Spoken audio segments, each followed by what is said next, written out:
Class 10th students. तो आज आपके लिए मैं आपकी मैम रूपाली मैम लेकर आए हैं हिंदी का नया टॉपिक। आज का ये टॉपिक क्लास 10th के लिए है। क्लास 10th हिंदी कोर्स में हमारे पास में एक टॉपिक आ रहा है अलंकार, जिसको लेकर काफ़ी थोड़ा सा डाउट है कि क्या पूछा जाएगा क्या नहीं पूछा जाएगा, तो उसको मैं आपको क्लियर कर देती हूँ। तो आज का जो हम वीडियो देखने वाले हैं उसमें हमारे पास में रहने वाला है संपूर्ण व्याख्या है अलंकार की, जिसके अंतर्गत आएगा अलंकार का अर्थ और अलंकार के भेद। अब क्लास 10th के लिए इस बार सीबीएसई ने थोड़ा सा सिलेबस चेंज किया है व्याकरण के इस टॉपिक में। उन्होंने क्या किया कि जो हमारा अलंकार का भेद है उसमें से दो भेद पूछे गए हैं हमारे, एक शब्दालंकार एक अर्थालंकार। तो शब्दालंकार में जहां तीन जो उसके भेद होते हैं उसमें से सिर्फ एक पूछा गया है, श्लेष अलंकार। उसी तरीके से अर्थालंकार में इन्होंने सिर्फ तीन पूछे हैं। अर्थालंकार में आपके पास आ रहा है उत्प्रेक्षा अलंकार, अतिशयोक्ति अलंकार और मानवीयकरण अलंकार। तो आज का जो हमारा वीडियो रहेगा उसमें आप ये ही तीन चीजों को देखेंगे। मतलब जो चीज रेडियो सिलेबस के अकॉर्डिंग सीबीएसई ने हमको दिया है हम उसी को पढ़ने और देखने वाले हैं। तो यहाँ ये हमें अलंकार का और बाकी जितने भी बचे टॉपिक्स हैं जो हमारे 9th क्लास में रहेंगे उन्हें हम 9th क्लास के वीडियो में जरूर कवर अप करेंगे। तो जैसा कि आज हम आपको करा रहे हैं अलंकार, तो सबसे पहले समझते हैं कि अलंकार क्या होते हैं। अलंकार का अर्थ समझेंगे। अलंकार दो शब्दों से मिलकर बना है, अलम तथा कार। क्या चीज है? अलम तथा कार। इसका अर्थ है अलंकृत करना अर्थात सजाना। अब इसका अगर हम शाब्दिक अर्थ, आप लोगों ने पर्यायवाची पढ़े होंगे। जो आभूषण होता है, आभूषण अर्थात जो गहने स्त्रियां जो है आकर्षक दिखने के लिए गहनों को पहनती हैं, सुंदर दिखने के लिए पहनती हैं, तो वो क्या होता है, उन गहनों को भी हम अलंकार कहते हैं। अब अलंकार क्या हुआ? स्त्री के सुंदर दिखने के लिए एक उपकरण मात्र है कि उसको वो पहन लेती है तो वो और सुंदर दिखती है। उसी तरीके से काव्य पंक्तियों में ध्यान रखिएगा, गद्य में अलंकार इस्तेमाल नहीं किए जाते हैं। हम काव्य पंक्तियों के इस्तेमाल कर बता रहे हैं जिनमें पद हैं, दोहे हैं, सूक्तियां हैं, इन सब की बात हम कर रहे हैं। कविताएं हैं, इन सभी में अलंकार का इस्तेमाल किया जाता है, गद्य में नहीं होता है। तो अब इन गद्य पंक्तियों को आकर्षक दिखाने के लिए, यानी कि ये और ज्यादा सुंदर दिखे, ऐसे तो काव्य पंक्तियां बहुत सुंदर होती हैं, लेकिन उनको और उनकी सुंदरता को बढ़ाने के लिए जो है वो कुछ ऐसे शब्दों या कुछ ऐसे अर्थों का इस्तेमाल किया जाता है जिनसे वो और सुंदर दिखने लगते हैं। तो वही जो हम पूरा इस्तेमाल करते हैं उन्हीं को हम अलंकार कहते हैं। समझ में आया? जहां सिंपल आभूषण स्त्रियां अपने सजावट के लिए पहनती है सुंदर दिखने के लिए, वही काव्य पंक्तियों को सुंदर दिखाने के लिए हम अलंकार का इस्तेमाल करते हैं साहित्य में। तो समझ में आया, अलंकार दो शब्दों से मिलकर बना है, अलम और कार, जिसका अर्थ होता है अलंकृत करना या सजाना। तो यहां पर लिटरली आभूषण से नहीं, शब्दों और वर्णों के माध्यम से भाषा को सजाते हैं। प्रसिद्ध संस्कृत आचार्य वामन ने अपनी रचना अलंकार शास्त्र, ध्यान रखिएगा कौन सा, अलंकार शास्त्र में अलंकार को परिभाषित करते हुए लिखा है। यानी कि क्या हुआ, अलंकार की परिभाषा क्या लिखा है, अलंकृत्यंकार। ठीक है, इसका मतलब होता है जो किसी को अलंकृत करे वह अलंकार है। जिस प्रकार गहने स्वर्ण के बने होते हैं और पहनने वाले की शोभा बढ़ाते हैं, उसी प्रकार काव्य में अलंकार सुंदर वर्णों एवं अर्थों से निर्मित होते हैं। तो जैसे मैंने अभी आपको बताया कि क्या किया, जो आभूषण या गहने होते हैं वो किससे बनते हैं? सोने से बनते हैं, सोने से हैं, चांदी से हैं, आपके हीरे से, इन सभी से बनते हैं। उसी तरीके से जब हम साहित्य में अलंकार का इस्तेमाल करते हैं काव्य में, तो हम क्या करते हैं, उन अलंकारों का निर्माण किया जाता है वो शब्दों और वर्णों से और उनके अर्थों से, तथा ये काव्य को आकर्षक बनाते हैं। कवि अपनी कविता को जिन विविध वर्णों, शब्दों व अर्थ योजनाओं से सजाता है उसे अलंकार कहते हैं। तो समझ में आया आपको कि जो कवि होता है वो जितने ही तरह के शब्दों, अर्थ हो, अलंकारों का इस्तेमाल कर रहा है, मतलब वर्णों का इस्तेमाल कर रहा है, वो सिर्फ किस लिए करता है, ताकि उसकी भाषा और अधिक सुंदर दिखे। जितनी सुंदर दिखेगी उसको पढ़ने में उतना अच्छा लगेगा और उसको लोग ज्यादा से ज्यादा पढ़ेंगे। आगे बढ़ते हैं, अलंकार के भेद पे आ गए। अब अलंकार का अर्थ समझ लिया, अब हम आ गए अलंकार के भेद। अलंकार के मुख्यतः 3 भेद होते हैं। अभी तक आपने कितने पढ़े हैं? 2 भेद पढ़े हैं। लेकिन अब हम आपको, चूंकि अलंकार हम बेसिक से समझा रहे हैं, इसलिए ये समझाना हमारे लिए जरूरी है कि अलंकार के 2 नहीं 3 भेद होते हैं। चलिए, ये क्या होते हैं? पहला होता है शब्दालंकार, दूसरा होता है अर्थालंकार और तीसरा होता है उभय अलंकार। तो सब समझाती हूं। सबसे पहले हम देखते हैं शब्दालंकार को। शब्द निर्माण की प्रक्रिया में ध्वनि अथवा अर्थ का महत्वपूर्ण समन्वय होता है। यानी कि जब हम शब्दों को बनाते हैं तो उसमें जो ध्वनियां निकल रही हैं, जो हम बोल रहे हैं, ध्वनियां किससे निकलती हैं? वर्णों से निकलती हैं। और उनके अर्थ, जो उन ध्वनियों को जोड़कर जो शब्द बना, उसके बाद उसका जो अर्थ निकला, वो सबसे ज्यादा महत्वपूर्ण होता है। तभी तो शब्द बनता है। अब जैसे हम कलम बोलते हैं तो कौन कौन सी ध्वनि उसमें मिली? कलम। तो ये बहुत इंपॉर्टेंट है कि उसका अर्थ भी वही निकले। अब हम बोलते हैं माला का, ध्वनियां तो वही है, लेकिन हमने उसको सही तरीके से अरेंज नहीं किया तो वो शब्द नहीं बनेगा, उसका अर्थ नहीं निकलेगा।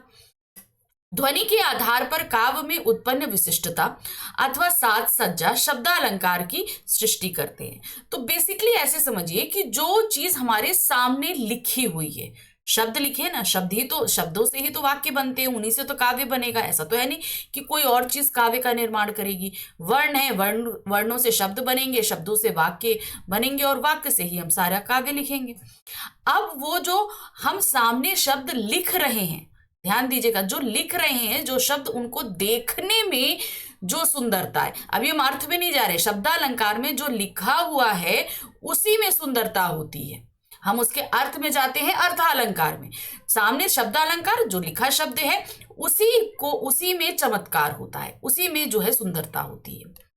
इस अलंकार में वर्ण या शब्दों की लयात्मकता तथा संगीतात्मा उपस्थित होती है। यानी कि जो ये अलंकार है, शब्दालंकार, इसमें वर्ण होते हैं या शब्द होते हैं, इन सभी में संगीत होगा या लय होगी, ये ध्यान रखिएगा।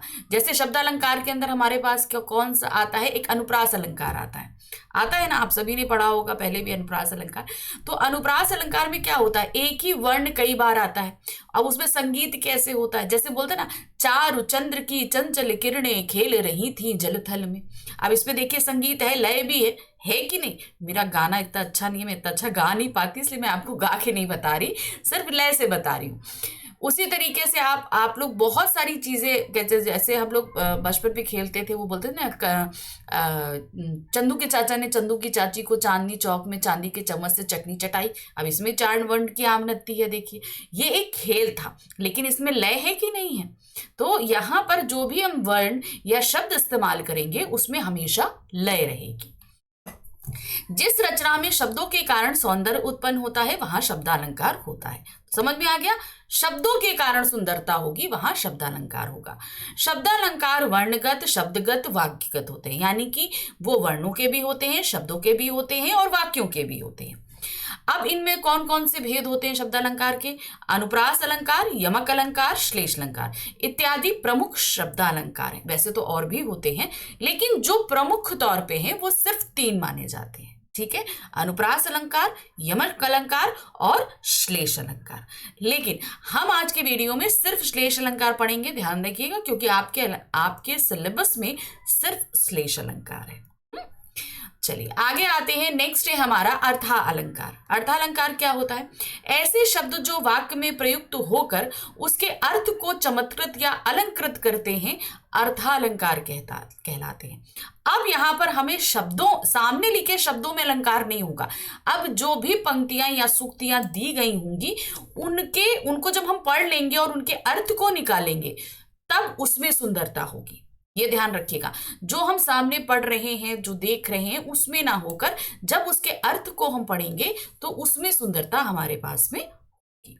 अर्थालंकार की एक विशेषता यह है कि यदि वाक्य में किसी शब्द को हटाकर उसकी जगह उसके पर्याय शब्द को रखा जाए, तब भी अलंकार की प्रवृत्ति में कोई अंतर नहीं आता है। यानी कहने का तात्पर्य क्या है कि कोई भी एक शब्द लिया जाए, जैसे फूल हंसी कलियां मुस्काई, हम ये बोलते हैं फूल हंसी कलियां मुस्काई। अब हम फूल की जगह हम बोल दें सुमन, सुमन हंसे कलियां मुस्काई। तो भी कोई भी अंतर नहीं आएगा। यानी कि कोई भी पर्याय का मतलब एक शब्द का हम कोई दूसरा पर्यायवाची रख दें तो कोई भी उसके मतलब उस शब्द अलंकार में कोई भी फर्क नहीं आएगा, क्योंकि यहाँ पे हमें इसके अर्थ से मतलब होता है, शब्द या वर्ण से मतलब नहीं होता है। वस्तुतः अर्थालंकार की निर्भरता शब्द पे ना होकर शब्द के अर्थ पर होती है। ठीक है। अब इसमें कौन कौन से होते हैं? उपमा अलंकार, रूपक अलंकार, उत्प्रेक्षा अलंकार, अतिशयोक्ति अलंकार, मानवीयकरण अलंकार। वैसे तो इसके बहुत सारे होते हैं, लेकिन मुख्य रूप से यही पढ़े जाते हैं। लेकिन आपके सिलेबस में सिर्फ क्या है? उत्प्रेक्षा अलंकार, अतिशयोक्ति अलंकार और मानवीयकरण अलंकार। तो हम आज के वीडियो में सिर्फ अर्थालंकार के इन 3 भेदों को ही पढ़ेंगे। चलिए नेक्स्ट आ जाते हैं उभ्या अलंकार। ठीक है, ध्यान दीजिएगा क्या है उभ्या अलंकार। शब्द तथा अर्थ दोनों पर समान रूप से आश्रित रहने वाले अलंकार को उभय अलंकार कहा जाता है। ऐसे अलंकार जो शब्द में सामने लिखे में भी चमत्कार उत्पन्न करें और जब उसका अर्थ निकाला जाए तो उसमें भी चमत्कार हो। ऐसे अलंकार मतलब अभी तक तो हम शब्द में देख रहे थे तो शब्द अलंकार हुआ, अर्थ में देख रहे थे तो अर्थालंकार हुआ, लेकिन जब शब्द और अर्थ दोनों में होगा तो वो कहलाता है आपका उभ्या अलंकार। जहां काव्य में शब्दालंकार और अर्थालंकार दोनों की विशेषताएं पाई जाती हैं वहां उभयालंकार होता है। ठीक है। कभी कभी एक ही उक्ति में शब्दालंकार तथा अर्थालंकार का प्रयोग दिखाई देता है। वस्तुतः जहां काव्य में शब्द और अर्थ दोनों में चमत्कार उत्पन्न करने की प्रवृत्ति सामने आती है उसे उभयालंकार कहते हैं। श्लेष वास्तव में उभयालंकार का ही उदाहरण है। तो जो अभी हम श्लेष अलंकार पढ़ेंगे वो वास्तव में क्या है? उभयालंकार का उदाहरण है। तो ये हमने आपको बता दिया सिर्फ आपकी नॉलेज के लिए, ये इसका आपके सिलेबस में कुछ भी नहीं आ रहा है। ठीक है ना। चलिए आगे बढ़ते हैं। अब जैसे हमने आपको बोला कि आपका आने वाला है शब्दालंकार। शब्दालंकार में सिर्फ आपका एक आएगा श्लेष अलंकार, यमक और अनुप्रास नहीं आ रहे हैं आपके सिलेबस में। मुख्यतः शब्दालंकार के अंतर्गत अनुप्रास, यमक व श्लेष अलंकार सम्मिलित किए जाते हैं, परंतु पाठ्यक्रम में केवल श्लेष अलंकार को ही पढ़ाया गया है। कहने का तात्पर्य क्या है? जो आपका पाठ्यक्रम है यानी कि सिलेबस है उसमें सिर्फ श्लेष अलंकार है। तो चलिए पढ़ें श्लेष अलंकार। श्लेष शब्द श्लिष्ट शब्द से बना है। श्लिष्ट का अर्थ होता है संयोग। श्लेष अलंकार एक शब्दालंकार है। वैसे विद्वानों ने इसे लेकर मतभेद रहा है। कुछ आचार्य इसे अर्थालंकार भी मानते हैं। इस आधार पर शेष अलंकार को 2 भेद हैं, शब्द श्लेष तथा अर्थ श्लेष बताए गए हैं।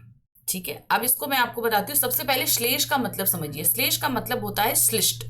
श्लिष्ट का मतलब मैं आपको बताती हूँ, जैसे लाइक अभी कोई एक स्लरी होती है ना, चिपचिपा पदार्थ। वैसे श्लेष किसको बोलते हैं? चिपकाने वाले पदार्थ को श्लेष बोलते हैं। ठीक है। तो यहाँ पर जब हम कोई चीज, याद है बचपन में या आप अभी भी कुछ चिपकाने के लिए आप लोग फेविकोल या ग्लू का इस्तेमाल करते हैं, अगर उसके मूल रूप में जाएं तो उसे श्लेष कहते हैं, यानी कि चिपकाना, संयोग करना किसी का। वहां पे आप वो पदार्थ लगाकर उस चीज को चिपका रहे हैं।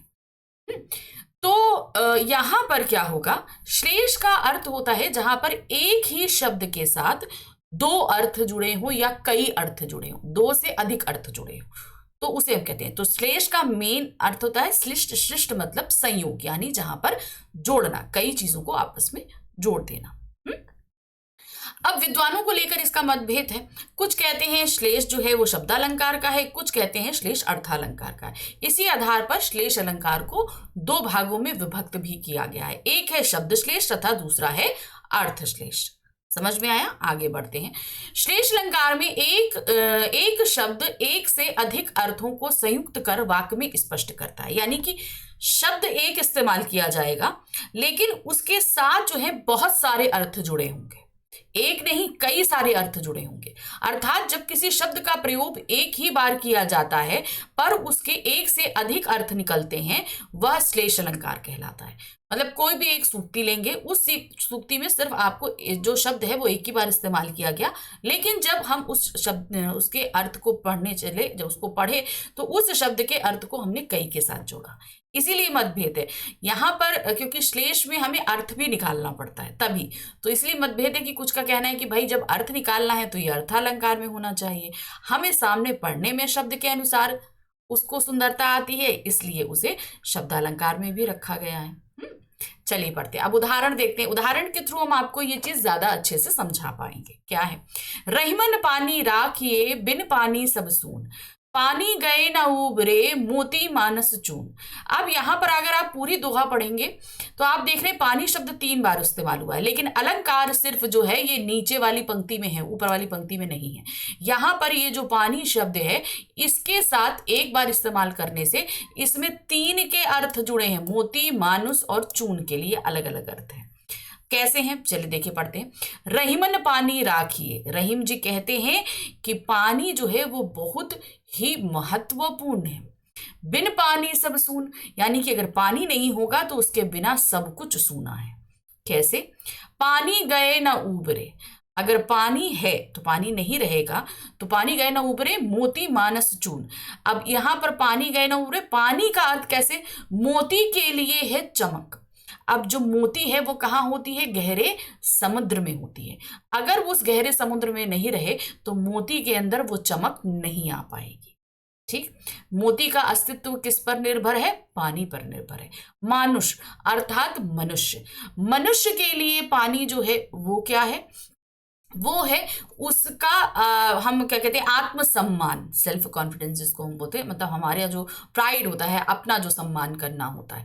अगर किसी मनुष्य के अंदर आत्मसम्मान नहीं है तो वो मनुष्य मनुष्य कहलाने के लायक नहीं है। तो समझ में आया? मोती के लिए पानी क्या है? चमक।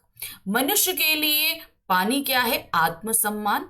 चून, चून अर्थात मतलब हुआ यहां पर आटा, आटा होता है ना। अब हम लोग सूखा आटा खा सकते हैं किसी कंडीशन में? नहीं खा सकते। आटे में हमें कुछ ना कुछ मिलाना पड़ेगा, या तो पानी मिलाओ या तो दूध मिलाओ, कुछ तो मिलाओ, तभी वो इस्तेमाल करने लायक बनता है। तो जो चून अर्थात आटा है वो बिना पानी के अपने अस्तित्व में आता ही नहीं, उसका हम उपयोग कर ही नहीं सकते। तो समझ में आया? एक पानी का यहाँ पर 3 के साथ अलग अलग अर्थ है। एक के लिए चमक है, दूसरे के लिए आत्मसम्मान है, और तीसरे के लिए अस्तित्व है। देखिए क्या है, इस काव्यांश में पानी कई अर्थों को स्पष्ट करता है। पानी का अर्थ यहाँ मोती, मनुष्य और चून से संबंध है। मोती के अर्थ में पानी चमक के लिए है, मनुष्य के संदर्भ में आत्मसम्मान है, तथा चून अर्थात आटा अर्थ में गीलापन के लिए। तो समझ में आया? उसके अस्तित्व के लिए, गीलापन नहीं होगा तो उसको अपना अस्तित्व नहीं आएगा। अतः पानी यहाँ श्लेष अलंकार के रूप में मौजूद है। तो समझ में आ गया ना आपको? जो पानी, ये नीचे वाली पंक्ति में ही अलंकार आपका है। आगे देखते हैं। माया महारागनी हम जानी, तिरगुन फांस लिए कर डोले, बोले मधुरी बानी। तो अब यहां पर क्या कह रहे हैं? देखिए यहां पर इस काव्यांश में तिरगुन शब्द में श्लेष अलंकार है। समझ में आया? ये जो तिरगुन शब्द है इसमें क्या है? श्लेष अलंकार है। इसके 2 अर्थ हैं। पहला सत, रज और तम है नामक 3 गुण है, तथा दूसरा 3 धागों वाली रस्सी है। समझ में आया? यहां पर क्या दिया है? माया महारागनी हम जाने, माया महारागनी अर्थात हम जाने, यानी कि माया पैसा, उसकी महारागनी से हम सभी अच्छी तरह परिचित हैं। उसके 3 गुण हैं, सत, रज और तम। ठीक है, 3 गुण। फांस लिए कर डोले, बोले मधुरबानी, और दूसरा है 3 धागों वाली रस्सी। अब रस्सी का भी अस्तित्व कैसे आता है? जब तक उसमें 3 धागे नहीं होंगे तब तक हम उसको बट नहीं सकते हैं। समझ में आया? तो तीनों में, यानी कि जो बोली है उसमें और जो फांस अर्थात रस्सी है, इन दोनों के लिए 3 गुणों का होना बहुत जरूरी है। जो हम मधुर बानी बोलते हैं उसमें सत, रज और तम तीनों चीजों का होना जरूरी है, और दूसरी तरफ रस्सी के लिए उन 3 डोरियों का होना जरूरी है। अगर वो नहीं होंगी तो रस्सी भी नहीं बन पाएगी, और आपकी बोली में अगर ये तीनों चीजें नहीं है तो समझ लीजिए आपकी वाणी मधुर नहीं है। आगे चलते हैं। अब हम आगे अर्थालंकार का। जैसे मैंने आपको बताया कि श्लेष अलंकार में हमारे पास सिर्फ शब्द अलंकार में सिर्फ एक अलंकार था, श्लेष अलंकार। अब आते हैं अर्थालंकार में। अर्थालंकार के अंतर्गत उत्प्रेक्षा, अतिशोक्ति व मानवीकरण अलंकार सम्मिलित होते हैं। तो अर्थालंकार क्या होते हैं ये मैंने आपको बता दिया था। तो इसमें जो है आपके 3 हैं। पहला है, हम पढ़ने जा रहे हैं उत्प्रेक्षा अलंकार। ठीक है, उत्प्रेक्षा का अर्थ है किसी वस्तु के संभावित रूप की उपेक्षा करना। जहां पर उपमेय में उपमान की संभावना प्रकट की जाती है वहां उत्प्रेक्षा अलंकार होता है। उत्प्रेक्षा एक अर्थालंकार है या विलक्षण कल्पना के रूप में काव्य विशिष्टता प्रदान करता है। अर्थ को चमत्कार पूर्ण तथा आकर्षक बनाने के लिए उत्प्रेक्षा का प्रयोग काव्यों में किया जाता है। उत्प्रेक्षा नाम में मानो, जानो, जनो, मनो इत्यादि शब्दों का प्रयोग किया जाता है। अब सिंपल हम आपको बता रहे हैं, उत्प्रेक्षा अलंकार को अगर आपको पहचानना है तो इसका सबसे अच्छा तरीका जो है, पहला सबसे आसान तरीका है कि वहां पर जो है आपका मानो, जानो, जनो, मनोहु, ज्यों त्यों जैसा जैसे शब्दों का इस्तेमाल किया जाएगा। पहला तो आप देखकर ऐसे पहचान सकते हैं। दूसरा, जहां पर हमें जो चीजें हैं वो चीज ना कहकर उसकी संभावना किसी और से प्रकट, यानी कि सपोज करने के लिए बोला जाए, मान लो ऐसा हो रहा है, लग रहा है ऐसा हो रहा है। जो चीजें सामने हैं हम उसके अस्तित्व को नकार रहे हैं और उसकी जगह हम कुछ और सपोज करने की बात कह रहे हैं। तभी तो हम बोलते हैं ना, मान लो ऐसा है, ठीक है, जान लो ऐसा है। तो जो इसका सामने अस्तित्व है हम उसको नकारते हैं। अब इसको हम उदाहरण देखेंगे तो आप समझ जाएंगे। देखिए, फूल कांस सकल मही छाई, जनहु बरसा ऋतु प्रकट बुढ़ाई। तो आप क्या कह रहे हैं, देखिए ध्यान दीजिए, फूल कांस सकल मही छाई, यानी कि क्या हुआ, जो फूल हैं, कांस के जो फूल हैं वो पूरी पृथ्वी पर छाए हुए हैं। ठीक है, कांस के फूल क्या है, पूरी पृथ्वी पर छाए, सकल मही छाई यानी कि पूरी पृथ्वी पर छाए हुए हैं। जनहु बरसा ऋतु प्रकट बुढ़ाई, जानो ऐसा लग रहा है, मान लो ऐसा लग रहा है जैसे वर्षा ऋतु जो है वो बुढ़ा गई है। अब यहां पर ऐसा क्यों बोला गया, जब वर्षा ऋतु चली जाती है तब कांस के फूल खिलते हैं। तो वर्षा ऋतु का बुढ़ाने का तात्पर्य क्या है, अब वर्षा ऋतु जा रही है, अब शरद ऋतु आ रही है, इसीलिए कांस के फूल खिल रहे हैं। तो कांस के फूल कब, शरद ऋतु में खिल रहे हैं। तो वही चीज बोली है, जनहु वर्षा ऋतु प्रकट बुढ़ाई, अर्थात वर्षा ऋतु जो है वो अब बुढ़ाने पर आ गई है, अर्थात अब उसके जाने की बारी आ गई है। अब देखिए यहाँ पर जनहु शब्द आया ना, आया ना। देखिएगा, इस काव्य में कांस के फूल उपमेय में वर्षा ऋतु के बुढ़ापे उपमान की संभावना प्रकट की गई है। यहाँ कांस का फूल प्रस्तुत है तथा वर्षा ऋतु का बुढ़ापा अप्रस्तुत है। प्रस्तुत में अप्रस्तुत की संभावना प्रकट की गई है, अतः यहाँ उत्प्रेक्षा अलंकार है। तो देखिए, एक चीज तो मैंने आपको समझाई कि मान लो वर्षा, जानो जैसे कि वर्षा ऋतु जो है वो बुढ़ा रही है, तो कांस के फूल जो है वो हमारे सामने है, प्रस्तुत है, जबकि वर्षा ऋतु जो है उसका बुढ़ापा हमें कहीं दिखाई नहीं दे रहा, क्योंकि कांस के फूल सफेद होते हैं, ध्यान रखिएगा। एक ये भी बता देती हूँ मैं आपको, कांस के फूल सफेद होते हैं और सफेदी में अक्सर क्या होता है, बुढ़ापे में लोगों के बाल सफेद हो जाते हैं, है ना। तो उससे भी इस तरीके का प्रकट जो है वो संभावना व्यक्त की जा रही है। तो जो कांस के फूल हमारे सामने हैं उसको हम ना कहकर जो हमारे सामने अप्रस्तुत है यानी वर्षा ऋतु, हम उसकी संभावना को प्रकट करने पर लगे हुए हैं। बाकी तो हमने आपको बता दिया, जहां जो चीज प्रस्तुत है हम उसके अपोजिट जाने की कोशिश करते हैं। नेक्स्ट आए, देखिए एक और उदाहरण है, झुककर मैंने पूछ लिया, खा गए मानो झटका। इस काव्यांश में पूछना उपमेय है, में झटका खाना उपमान की संभावना प्रस्तुत की गई, अतः यहाँ उत्प्रेक्षा अलंकार है। अब ये कैसे का है, अब मैं बताती हूँ क्या है। मैं कोई चीज है, मैंने झुककर पूछा और पूछने पर ऐसा जो उत्तर मिला उससे क्या हुआ, हम झटका खा गए। अब पूछना क्या है, ये एक प्रक्रिया है, हम पूछ रहे हैं, ठीक है, लेकिन झटका खाना जो है वो हमने सोचा नहीं था, इसलिए वो क्या है, अप्रस्तुत चीज थी। तो अब यहां पर आप देख रहे हो ना, मानो झटका खा गए, पूछ मानो झटका। अब झटका खाना जो है वो लिटरली हमको झटका नहीं लगा, यहाँ पर जो हमने पूछा उसका जो उत्तर मिला उसकी हमने कल्पना नहीं की थी, उसका उत्तर सुन के जो है वो हमको अंदर से हम झकझोर गए, अंदर से झटका लगा। लिटरली हमने शरीर से झटका नहीं लगा, जैसे हम ऐसे करके झटक जाते हैं ना, वैसा झटका नहीं लगा, उसके उत्तर से हमें झटका लगा। तो वही चीज, खा गए मानो झटका, जो हमने क्या, झुककर मैंने पूछ लिया, खा गए मानो झटका, अर्थात वहां पर हमको जो उत्तर मिला उससे हम झटका खा गए। अब झटका खाना लिटरली सामने दिखाई तो नहीं दिया ना, इसलिए वो अप्रस्तुत था।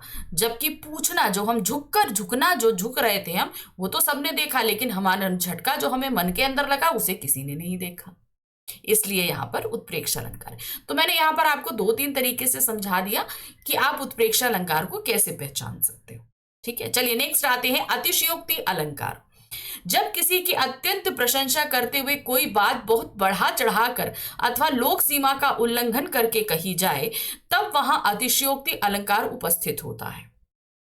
अब यहां पर क्या होता है, कभी कभी हम लोग क्या करते हैं, किसी की बड़ाई करते करते करते करते हम इतना ज्यादा डूब जाते हैं कि हम ऐसी बात बोल देते हैं जो संभव ही नहीं है, हम प्रैक्टिकली देखें तो वो संभव नहीं है।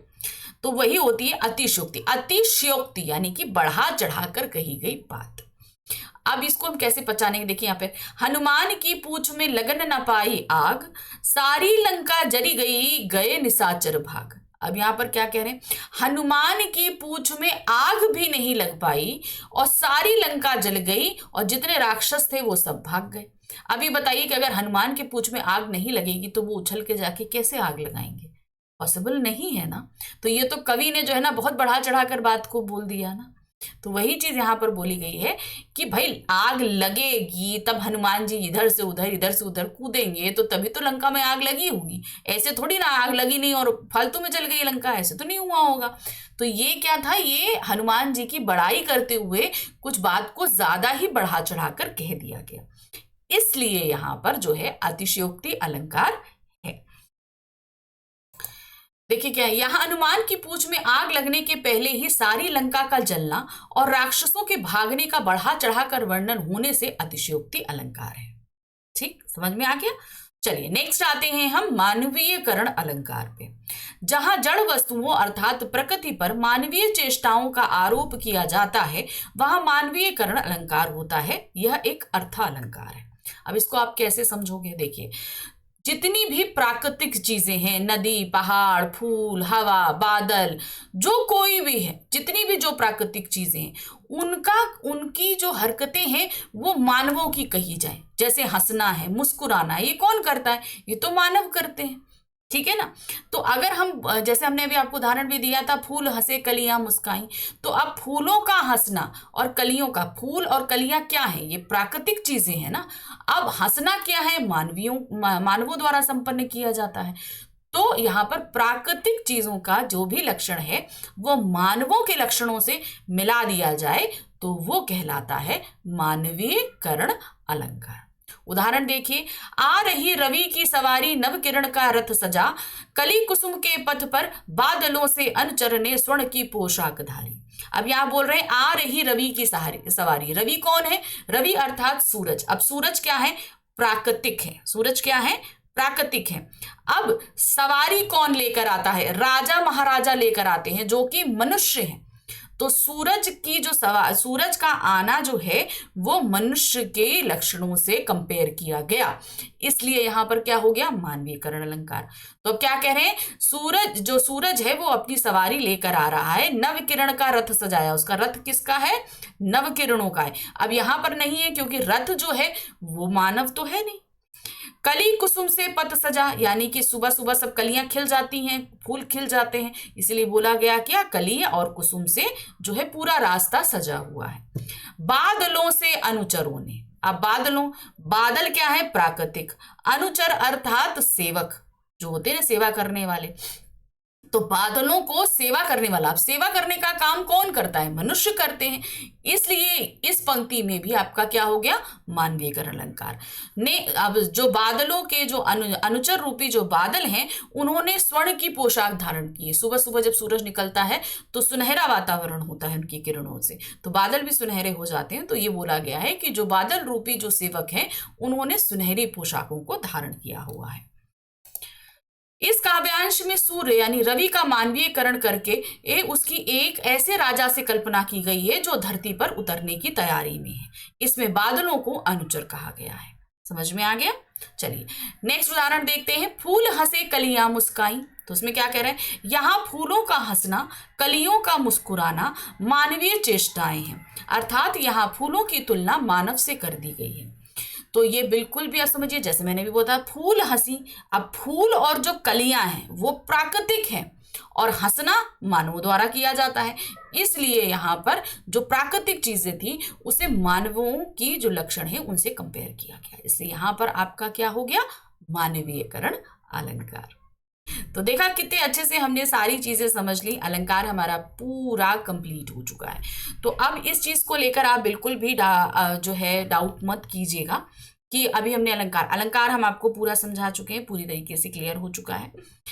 रही बात इनके एमसीक्यूज की, तो वो भी मैं जल्दी लेकर आऊंगी। मेरे पास बहुत सारे मैसेजेस आ रहे हैं कि मैम इनके एमसीक्यूज करा दीजिए, तो इनके एमसीक्यूज भी आपको मिलेंगे। एक बार मैं पूरा डिटेल एक्सप्लेनेशन आपका कंप्लीट करा दूं तो इनके एमसीक्यूज भी लेकर आकर मैं आपकी पूरी प्रैक्टिस कराऊंगी। तो डोंट वरी, जब मैंने जिम्मेदारी ली है कि मैं आपको हिंदी पढ़ाऊंगी तो मैं आपके सारी ही चीज़ें, अभी तो जैसे कि एग्ज़ाम का टाइम बहुत ही नज़दीक है, तो मेन जो टफ चीज़ें हैं उन सभी का एक्सप्लेनेशन देकर उनके एग्ज़ाम ओरिएंटेड क्वेश्चंस मैं ज़रूर करा दूंगी, जिससे आपकी पूरी एग्ज़ाम की प्रिपरेशन अच्छे से हो जाए।